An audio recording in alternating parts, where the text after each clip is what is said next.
Let's take a look at the activities inside Nearpod.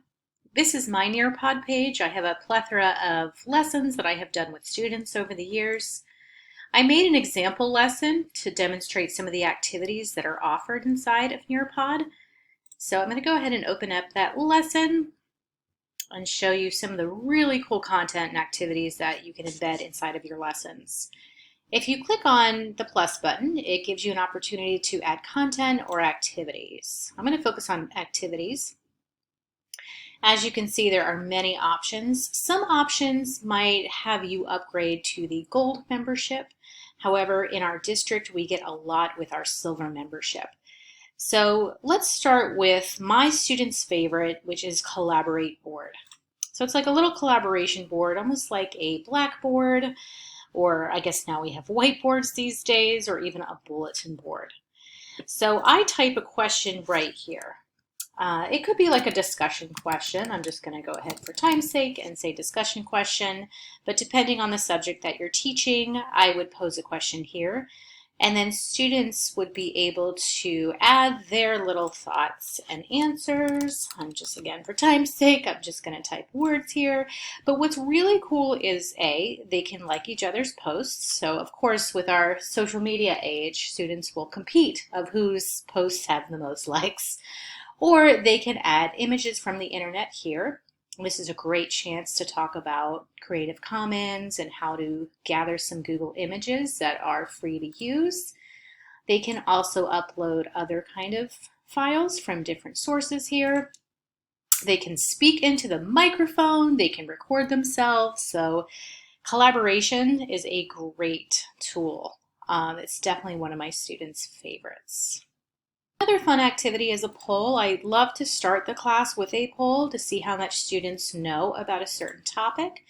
So you can go ahead and write your question here and then your responses to the poll. How much do you know about this topic? A little bit, a lot, that sort of thing. Again, you can add media and you can also add a timer to a lot of these activities to give students like a couple of seconds. Adding timers to activities is great for a lot of students to just gauge how much time is available and to kind of get them going. Otherwise, they might sit there forever thinking about how to answer the poll or a question. Activity that my students love is Draw It. So they basically get to draw the answer. I recently used this for a lesson on the Elizabethan era, and I had students draw a picture of what a dress looks like during that era. So it was kind of a fun way to break up the lesson and kind of a fun way to get their brains doing something creative and hands-on. So I'll show you what this kind of looks like in preview mode. And students can really get very excited about using the different colors. They can use a stylus, but they can use their finger to draw a dress. But they would pick a different color and they would just kind of move the mouse like this, and they really get into this activity. It's really fun to watch. They can add text, and they can even grab a picture from the internet if they don't feel comfortable drawing any kind of clothing or accessories from that era. They can grab an image and input it here, and they can erase. But again, it's kind of a good way to give them a little bit of a brain break and have them a little more engaged in the lesson. Pairs is a nice option as well. This is a great example for maybe a math lesson. And Nearpod's really nice about giving you open education resources. So they give you a lot of lessons that are already done. I'm going to go ahead and click on this third grade math lesson just to show you. But it gives you some matching where students would match the shape to the description. So it kind of looks like this, that you can give them instructions here and then they would just match.